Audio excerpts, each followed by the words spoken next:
Welcome home to USA Global TV and Radio, a place where dreams take flight, with authentic storytelling, diverse perspectives and meaningful conversations, where global stories unite and bridges are built beyond all borders. Discover world-class education, entertainment, hope and inspiration. Together, we're building bridges worldwide. Subscribe to our channel, USA Global TV. Download our app, USA Global TV. Be our guest or join our team. Visit usaglobaltv.com. Thanks to our founder and executive producer, Dr. Jacqueline Kerbeck. Music score by Yeffy Tang from Cloud Road Music. Voiceover artist Mike Porter. Creative direction by Paul Garcia. USA Global TV and Radio. Your home for global connection. All rights reserved. This video and its contents are the exclusive property of USA Global TV and Radio. Unauthorized use, duplication or redistribution in any form is strictly prohibited.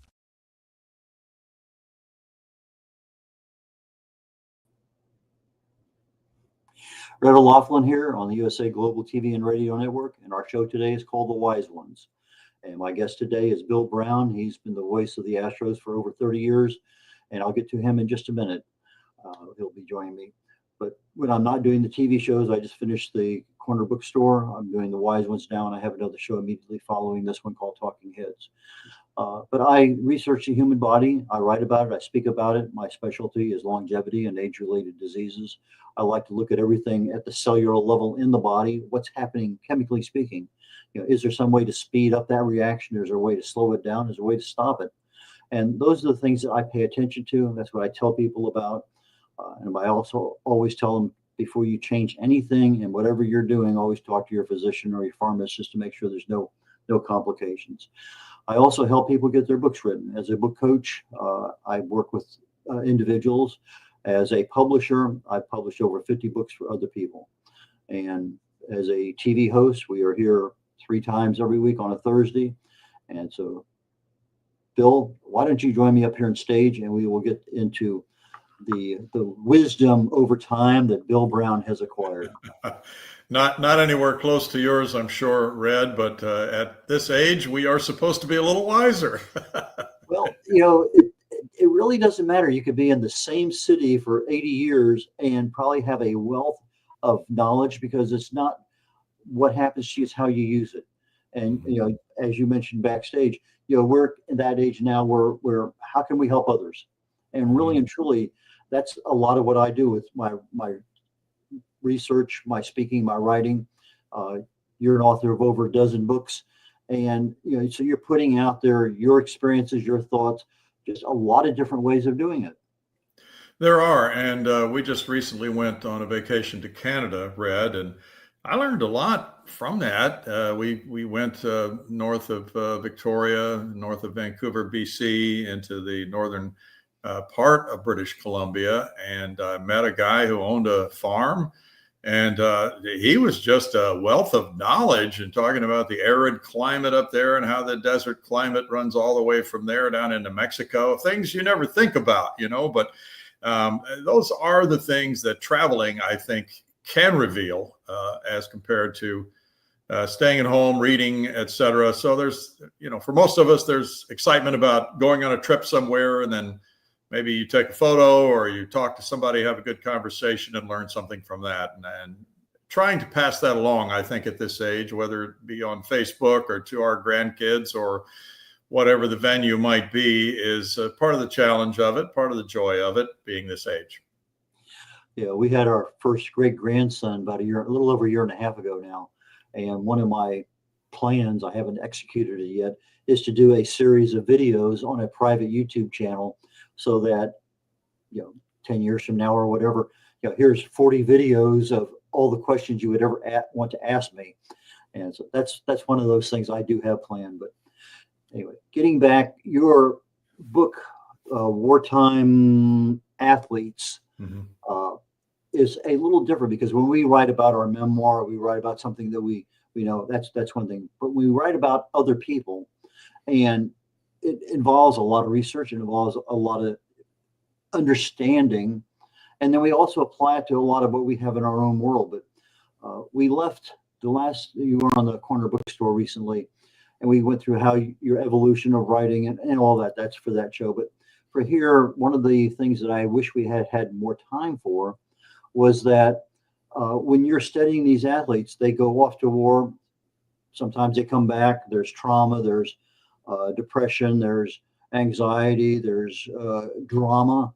And they still, in some cases, not all, but in some cases, come back and be a fully qualified major league athlete again.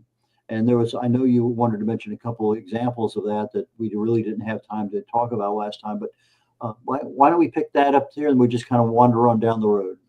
Yeah, I think, Red, there is inspiration. Many of us are inspired by athletic performances that we see or read about or hear about. And I did encounter a couple of soldiers who had been athletes. One of them was a pitcher coming up in South Carolina. And he really wanted to pitch in the major leagues, but he got drafted in the Army, and he wound up in Italy. And he had many wounds. He was left for dead on the battlefield. And yet the soldiers who were there, who were still living and thought to be dead, were examined by the medics. And he was discovered to be alive. And at that point, the medics said, well, we need to take your leg. And he said, no, you're not taking my leg. I'm a pitcher, and I'm going to need this leg. So at that point, he agreed that they would amputate his leg below the knee. And they said he was risking death to do this. But it wasn't going to stop him. He was just so determined to pitch someday in the big leagues. And therefore, they gave him a new leg from the knee on down. He came back. He rehabbed. He went back to the owner of the Philadelphia A's, Connie Mack, and told him, hey, I'm here. I'm ready to pitch now. And Connie Mack looked at him, and he had a crutch. And he said, well, I don't know if you can pitch. And he said, well, let me throw for you. And he did. And so Connie Mack, I think, felt very sad that this man was still trying to pitch, but he gave him an opportunity to pitch. And sure enough, he wound up doing well in the minor leagues. He wound up getting back to the big leagues. And he wound up being an all-star in the late 40s. And so I think that's just an example of how inspirational these people can be for us as we read about just unimaginable things, the horror of being shot up in war, and yet the inspiration to refuse to give up. And this is the schooling that all athletes are being given. Hey, if you're down 49-0 in the fourth quarter and you're playing football, you're going to have to finish this game. You're going to have to play as hard as you can and play out the clock.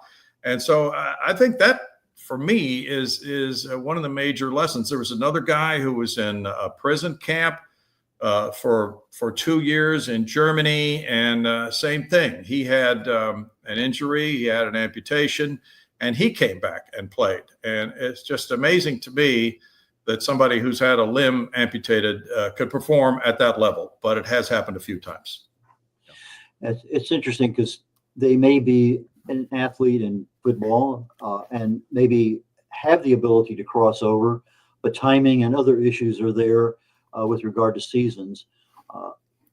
But I remember playing golf once at one of these things with the Astros, and Alan Ashby was in the foursome behind me. Mm-hmm. We're on a par 4, 436 yard or whatever.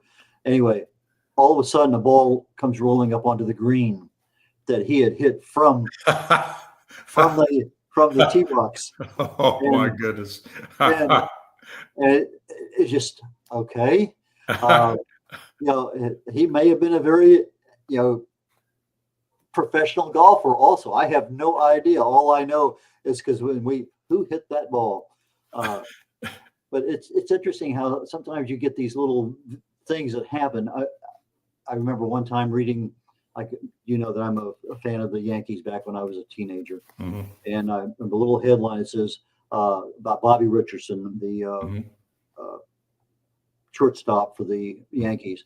Mm-hmm. They said something to the effect that if he strikes out any less, he would strike out at all. Because I think it was what, single digits for a whole season. Yeah. Strikeouts or something like that. Yeah. Yeah. And so you get these little things that happen. Why is this guy so accurate in whatever he's doing? And you get other people up there swinging doesn't matter. But when you are an athlete and you end up going to war to support your country, drafted or not, that's a big, big deal. Yeah, and as you know, Bob Feller was the first professional athlete in a team sport to volunteer to serve in World War II. And he was at the peak of his career. He was 25 years old. He had started at age 17. He was dominating as a pitcher in Major League Baseball. And yet when war was declared, right 2 days after Pearl Harbor, he enlisted. And he was on his way when he heard that about the attack at Pearl Harbor, that he was on his way to Cleveland to sign his contract for the 1942 season. Immediately turned around, went home, and went into the Navy and saw combat, and then came back out and had a Hall of Fame career. And he always read, from what I was told by some people, when he did an interview such as your show here, he insisted that it began not only with his baseball accomplishments, but with World War II service. He wanted to pay tribute to veterans, and he kept insisting he was no hero because, you know, the old saying, heroes don't come back from war. Yeah, well, that's a very interesting saying.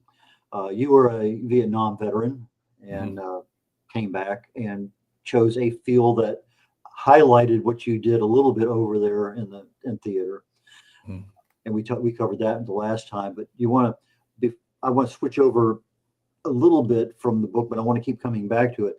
But you became an announcer, and you talked about how you did that by pretending like you were the announcer, and you're calling the game until you get that rhythm down and you know what to do, what to say. Tell us a little bit about that story. Well, I'm mentoring a high school kid right now, Red, and I'm telling him, well, what I did was turn off the sound on a TV game, and I got the rosters, I got all the statistics I thought I would use, and then I just did the play-by-play of the game, and I listened to the tape, and it was pretty bad.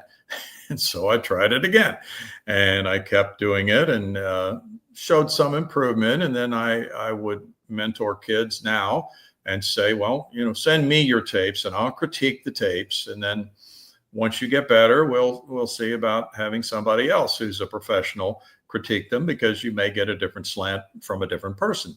And I sent a kid a response, a critique of his tape the other day. And I indicated to him that I thought it would be helpful if he got some crowd noise in the background. And the thing I wasn't going to tell him, Red, is that, you know, you just have to put more excitement in this. This is just not going to work until you get more excited with your voice and with your enthusiasm and your tempo and all these things. And yet, you know, you don't want to dash somebody's dreams. So there's a balance there. And I know you've worked with people on different phases of your career accomplishments as well on this. You want to be encouraging, but you also want to pass the message along, hey, this is not going to be sufficient to get you where you want to go. So maybe by putting some crowd noise behind him, he would be forced to show more enthusiasm to rise up above the crowd. And you know, these are the things that you really can't find when you're doing a game at home. You're better off going to a high school game where you have an actual crowd. Almost sounds like being a parent at times, doesn't it? Yeah. And, you know, my parents, God bless them, you know, they had to put up with me doing this in the house so many times. And finally, I graduated to doing high school games, and they got me out of the house, and it was much better. So you end up, what, Cincinnati? Is that the team you were with the first time? Yes. And so you were with them for a while, and then you 30 plus years announcing for the Astros, and then you became a baseball Hall of Fame, a media wall at our local park here in Houston. Recently, the Houston Astros Hall of Fame. So you've been around the block more than a few times, and probably have 2 or 3 rooms full of awards and recognitions and citations and this and that and whatever. But which one of those awards really means the most to you? Well, I think probably the Astros Hall of Fame, Red, would mean the most to me. But and this might be for another program, but I know you've won awards as well. And when we get up in years, we are so appreciative of the gifts that we've been given. God gave me the gift of a voice and of the ability to communicate. And you have those same gifts. And many of us in broadcasting do honestly get on our knees and thank God for those every day. But yet, when all is said and done on this earth, there's going to be a time when you are not doing a TV show on USA Global TV and radio because we're not here. And there's a better life out there. So I think it's wonderful to have awards and to celebrate them. But there's something bigger out there, and that is salvation for me. And as you mentioned at the very beginning of the show, being able to help somebody else. Yes, that I know you do this, and like me, I'm sure you get probably as much, if not more, satisfaction from helping a kid as you do from any award that anybody could give you. And there's a lot of different ways of doing that. My undergraduate degree is chemistry and math and physics minor. I love mathematics. And it's just something to me. I have the ability to, okay, this is how it works. And I taught stat for 3 years in college, and trying to, I would give tests, but okay, not all the information's there, or there's too much there, because that's real life. Not just here's 4 pieces of information, you plug it into a form, but you have to take that information and make it usable so that people, okay, do I have enough? Can I make a decision? Do I have too much? What do I need to throw out? And I think that's part of that process we go through in imparting our wisdom to others and saying, okay, fine. What else do you need? You were talking about a minute ago, having that crowd noise, being able to know you have to get excited at times, when that 3,000th hit comes along, or it becomes a grand slam, or it's a no-hitter, or whatever it may happen to be. You have to have that emotion to follow that voice. And obviously your face is not on TV, but the voice is there, and that voice is a big connector with everybody else out there in the listening world. That's exactly right. And on television compared to radio, there's less talk. There's more use of the analyst than there is on radio, because on radio, the play-by-play guy has to paint the picture, and it takes longer to do that. But that's what he's tasked with, because all of us who are listening to him on radio are in effect blind. He has to paint the canvas to tell us exactly what's going on. But on TV, it's more subtle, and it's more a matter of supplementing the video that people can see in their homes. And it's also a matter of not speaking at usually the most dramatic moments. That's the time the play-by-play guy and the analyst lay out. We just let the pictures and the crowd take care of it. Interesting when you talk about the radio, because I listen to the radio a lot for ball games, and used to run and have a radio thing, and I could follow what was going along, and whether it was a ball game or the mystery theater that I'm listening, and the sound effects and the plot and everything developing. And you're right, because I never really gave a lot of thought to that. Audio announcer has to paint the picture, whereas I'm looking at the game at the same time everyone else is. I already have a lot of the picture filled in. I know what's going on. So that was worth the price of admission today for me. Thank you. Very good. Well, as you probably have read about Vin Scully, who's the best baseball broadcaster ever, in my humble opinion, when he was a kid, that's when the old radio console sets were in the living room. There was no television, and he would lie down on the floor underneath the radio console and just marvel at the sound of the crowd. He just fell in love with the crowd as it came through the radio. And I think that he used the crowd better than anybody who's ever been a sports broadcaster.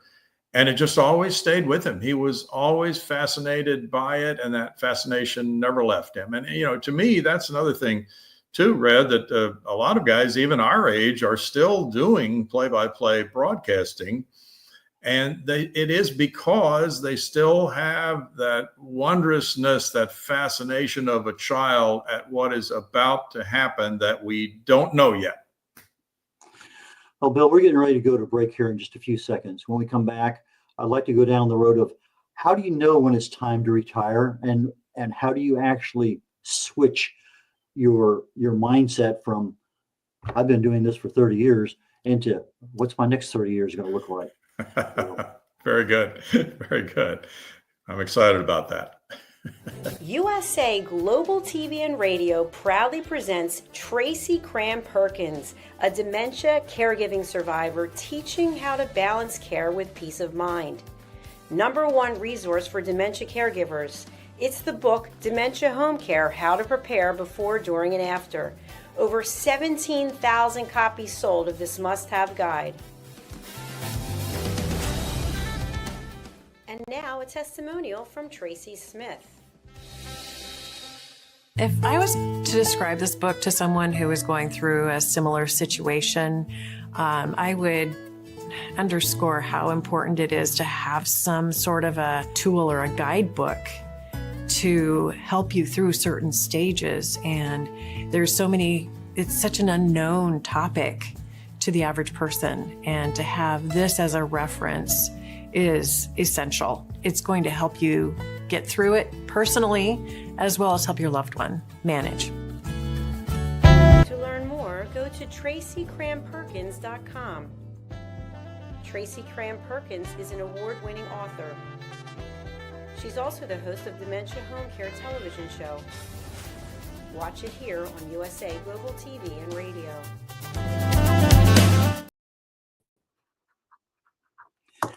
Howdy, y'all. Red O'Loughlin here. We're on The Wise Ones with Bill Brown. Bill, please join me back up here on stage. All right, here we go, Red. Okay, you and I are officially retired, but we're still active. When did you decide it was at least worth thinking about retirement before you actually said, okay, I'm going to pull the plug? I was fortunate that the Astros were great employers, and they worked with me on reducing my travel schedule. For about the last 3 or 4 years, I did games for them. I reduced my schedule to 100 games compared to 162 game schedule. We didn't televise all of those, so we'll say 150. So I cut down by about 1/3. And the travel is the most difficult part of the job of being a baseball broadcaster, because usually a series is either 3 or 4 games long. And for instance, the Astros right now are in the midst of a 10-game homestand, which is their longest of the year. And then they will only have about 6 home games remaining for the rest of September. They'll be on the road. Well, when you're on the road roughly every 3 days or maybe 4, you're moving along to the next city, and you're usually traveling sometimes after a night game, sometimes after a day game. But if it's a night game and the game's over at 10 o'clock, you're usually getting to your next city about 2 o'clock in the morning, 3 o'clock in the morning. And so there is a wear and tear on the human brain and the human body that does not necessarily hold up very well over the decades. In some cases it does, like with the Vin Scullys of the world and the Ernie Harwells and the great ones. But I could tell there was a gradual diminishment, I would say, in my performance. Sometimes I wouldn't be able to think of a player's first name immediately the way I used to. And sometimes I wasn't quite as eloquent on the air in describing a play as I used to be. And I just felt that was a good time for me then, after the 3 or 4 years of the reduced schedule, to go ahead and take it to the house, as they say. And as you've indicated, Red, then it becomes a little daunting if you're blessed enough to be in good health and you're still wanting to do some things other than travel and be with your family. What is it you're going to do? Well, I had gotten involved with some volunteer organizations while I was still working, and I just started continuing and then escalating what I was doing for them, and also moving into some other volunteer areas. So that's what's been filling my life the last few years. Well, as long as you don't forget your wife's first name, I think you're probably going to be okay for a while. That's trouble. That is trouble. Yeah, unfortunately, my wife volunteers with me in some of these organizations, so that makes it even better. That actually makes it a lot better in many, many cases. Yes. It's rare that I get in the car to go anywhere that my wife's not with me. That's the way things. I mean, there's some events I go to without her, but very few. And there's one or two things that she does without me. So it works out that 98% of the time when something's going on, we're together. And I think that's a way to do things. How many years you been married now? 56, Red. And you have a couple kids and some grandkids? We have one daughter and 3 grandkids. And one of the grandkids is 21. She's a senior in college at a small school in Minnesota, and she's studying in Spain. She just got there a couple of days ago. So we're very excited for her. An absolutely wonderful place. I've been there many times. I just love it. Mm-hmm. But anyway, okay, so you're retired, but during the, let's say, last half of your career, I noticed that you started writing, you wrote books, you are getting involved in other things. And so you are actually, you're transitioning, whether you know you're transitioning or not. That's a good way to put it. And yeah, I didn't really know where that was going, but we, both my wife and I volunteer for an organization called the Sci-Fair. We're in the Sci-Fair School District. So the Sci-Fair Educational Foundation, we're involved with an event called Salute to Our Heroes, which is a gala dinner and auction to raise funds for scholarships. But we honor veterans. We're going to have a first responder. Usually it's a military veteran from combat, but this year it's going to be a New York City fireman from 9/11 who was buried under the rubble and thought to be dead. So this is going to be really exciting to hear from him at this dinner. I just took over as president of a veterans committee here where we live in the 55 and over community, and we're going to be doing some other events as fundraisers, and we're looking at various charities that we might be able to benefit with the money that we're able to gain from those events. And so, things like that. I do some reading for an organization called Sight into Sound, which is essentially a radio station for blind people. And that's been very rewarding down through the years. And I'm sure you do yourself just as many things, if not more, with your volunteer work, Red. It's interesting. Back when I worked, I had time to do a lot of stuff, and I did. I retired, and all of a sudden, I don't have time to do all the stuff that I want to do. Right. And if it's not written down, it will not happen. Even if it's written down, it may not happen. Yes. It may not happen this month. And it just seems that time, even when you have free time, gets used up in many, many areas. And if you throw in a sickness or an illness or an injury or something else that now leads to some level of mental or physical debilitation, that just adds extra levels of conflict and drama and everything else to the equation. Yes, it does. And I don't know about you, but the older I get, for instance, this last book, I was just so captivated by this book. And, a book can kind of take over your life. Not that it should, but you'll wake up at 2 or 3 o'clock in the morning sometimes and think, oh, I forgot about this in the last chapter. And so it does really rule your thinking, and it becomes a gestation period of cranking this book out. But then once you finish, I think it's a good idea to take a break. And I don't plan to do any more books, Red, but it's just something that can really dominate your thinking and become sometimes a little bit too time encompassing, but that's the way it is when you're involved with books.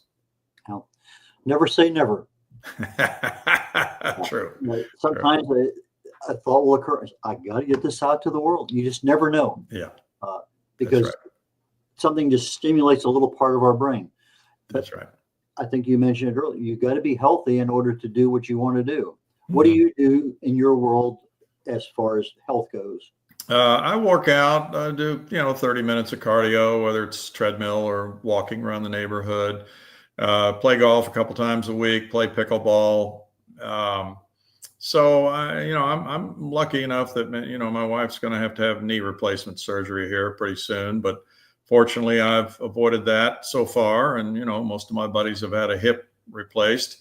So I've been very, very fortunate on the physical part of it. Lower back, not so much. So, you just have to avoid those activities that become problems. And actually being active and you're probably more active than what they would say, be active at least this much. You've well exceeded that. There's no doubt. I like to push the envelope. And when I started playing pickleball, I fell 4 times on the court. And so every time I'd go into the chiropractor, he would say, "Pickleball again?" And then my buddy said, "You don't have to try for every ball that's hit. You can say, 'Nice shot, Jim.'" And so that's what I do more and more, Red. Wisdom. Yes. Wisdom. Yes. So you're telling people that when we get a little bit more mature, that transition is going to happen, and you don't want to walk into work one day and find out, here's your retirement. Well, I wasn't planning on retiring for another 4 or 5 years. I think you need to be, at least once you hit 50, 55, that has to be something, and whether it's financial planning, but the health, all those things. But things can change literally in a heartbeat.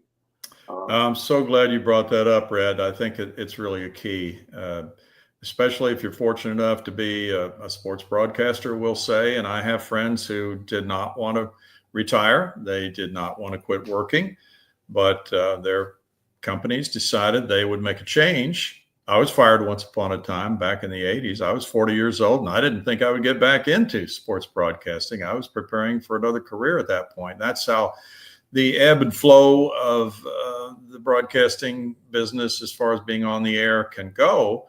But you're absolutely right. That preparation for retirement needs to begin at a young age. And I think 40 is too late to prepare. I think 30 is almost a little late to wait for getting into a 401k and IRAs and things of that nature. And that's difficult when you're putting kids through college, but we all have that balancing act.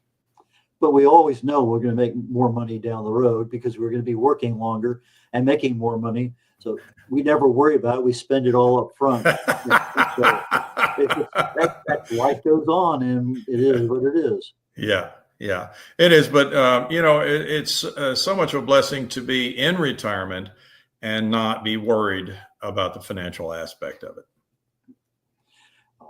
And that takes a lot of planning. It does.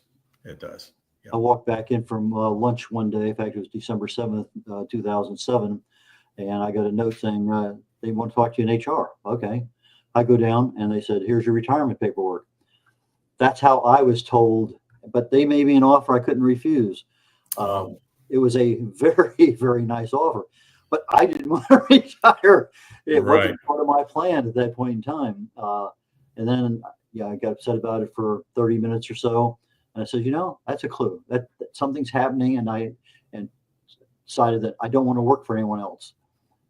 I'll keep doing stuff. And I started down this direction and kind of branched out a little bit, and things got not more involved, more complex. Right. I need to give this up. I need to get better at this. And so you start making adjustments and said, okay, fine. I need somebody to help me with this. Okay. YouTube. Oh my goodness. YouTube helps me more than almost anybody else in the world. True. No, and you and I are kind of running parallel paths here that, we can't avoid learning the technology if we want to do these things, but we're going to need some help with learning that technology. And sometimes we know what we need to do, but we just need to be reminded. And that's sometimes that's all I have to do. It's like putting on a book. I know what I have to do, but sometimes maybe 3 months between I publish a book and something else.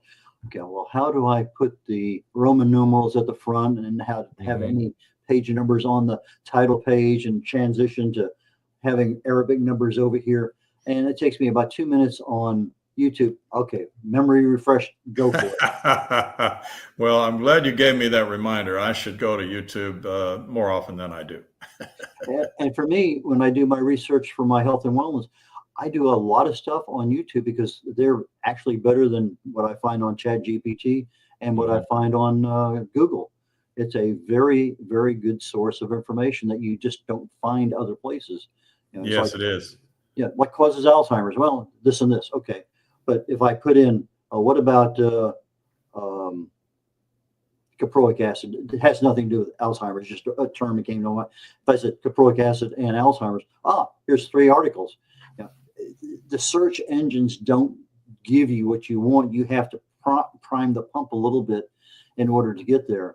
And so I find a lot of things, well, that's interesting. Let me dive a little deeper. So, but to me, in what I'm doing, it's a mentally challenging, but I want that deeper dive, but I don't want to go down the rabbit hole too far.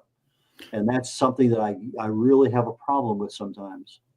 I understand it, and it can happen to any of us. And you know, I think we want to continue our learning even at our advanced stage.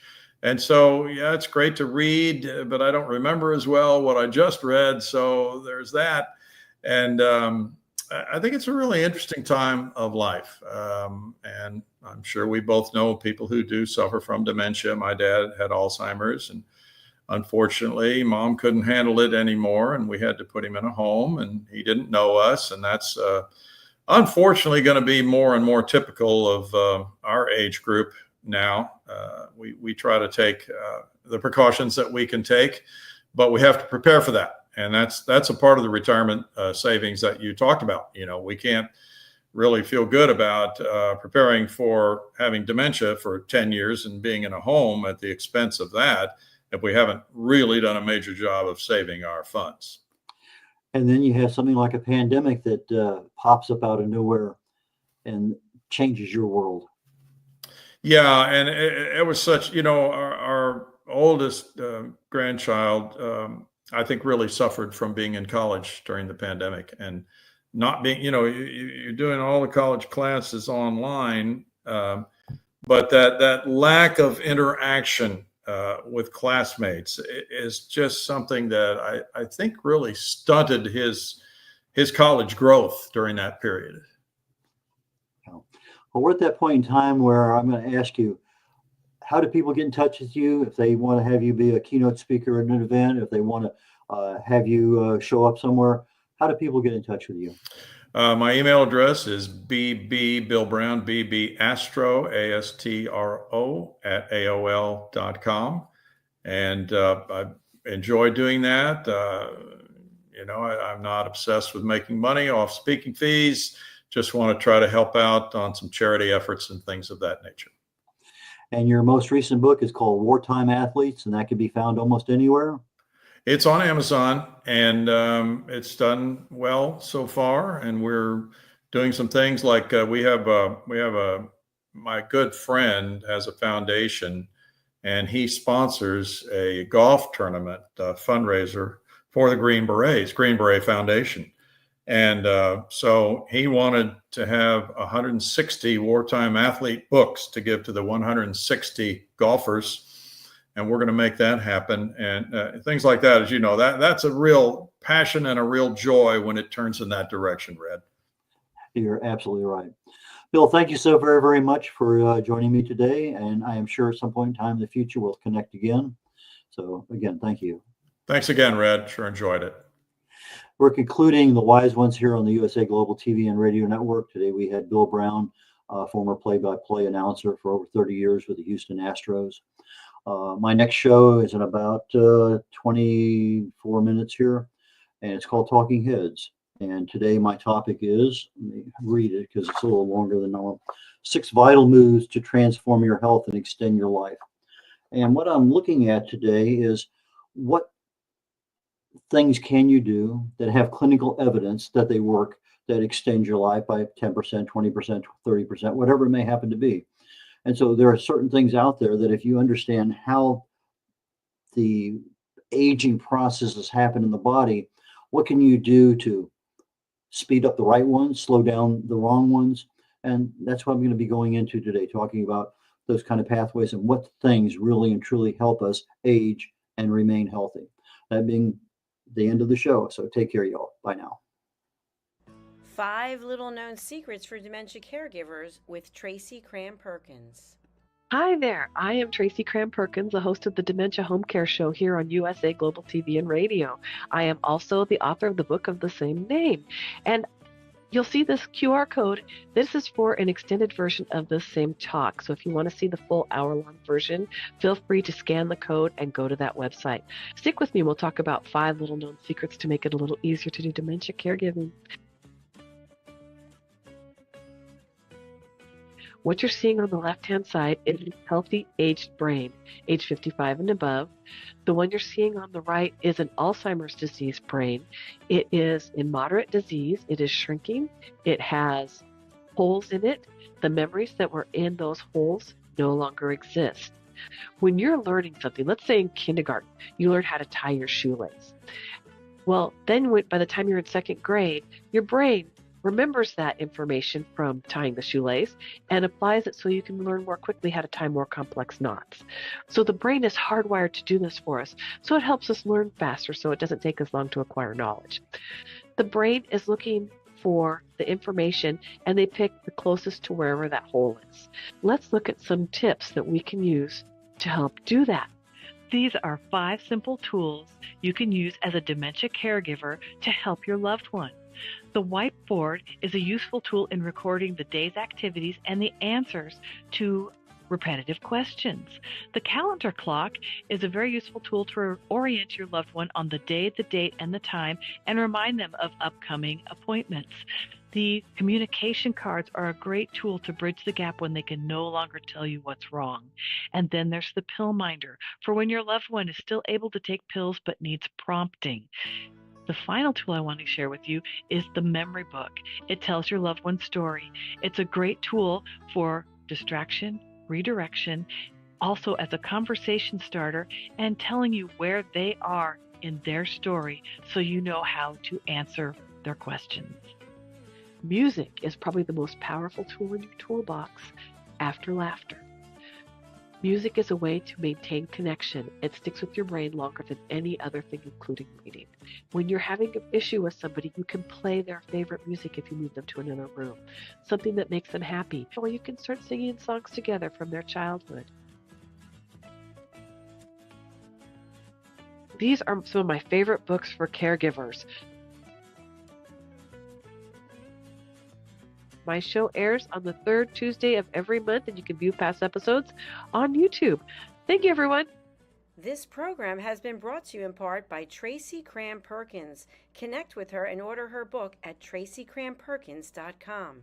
For more information about Alzheimer's disease, support resources, and how you can help, contact the Alzheimer's Association at 1-800-272-3900 or visit their website at www.alz.org.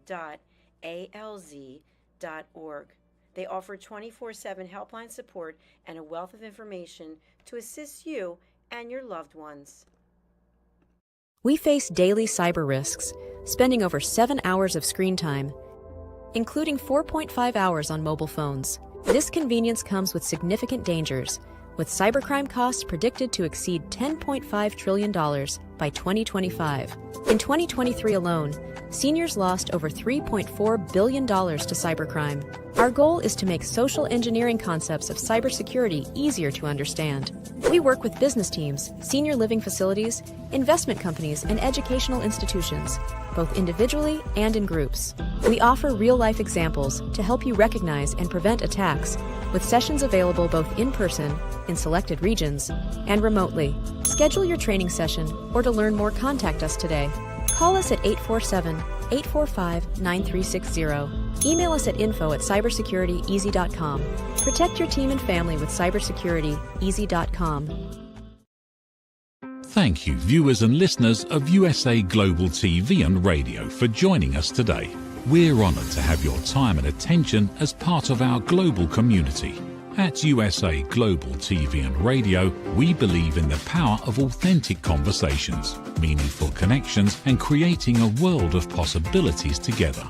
Want to be part of something bigger? Join our team of elevated listeners at usaglobaltv.com, a space where your voice matters and your ability to listen transforms relationships. Stay connected with us across all our platforms for thought-provoking discussions, expert insights, and empowering stories. Subscribe to our channels at youtube.com/c/USA Global TV. Follow us on social media and explore the endless opportunities we're creating for growth, learning, and inspiration. Together, we're not just broadcasting, we're building bridges and changing lives one conversation at a time. For inquiries, contact us at info@usaglobaltv.com. Music by Johnny Dyes. Produced by Executive Producer and Director Dr. Jacqueline Kerbeck. Voiceover by Mike Porter. Creative Direction by Paul Garcia. All rights reserved. Copyright 2025. Visit usaglobaltv.com to view our full terms and conditions.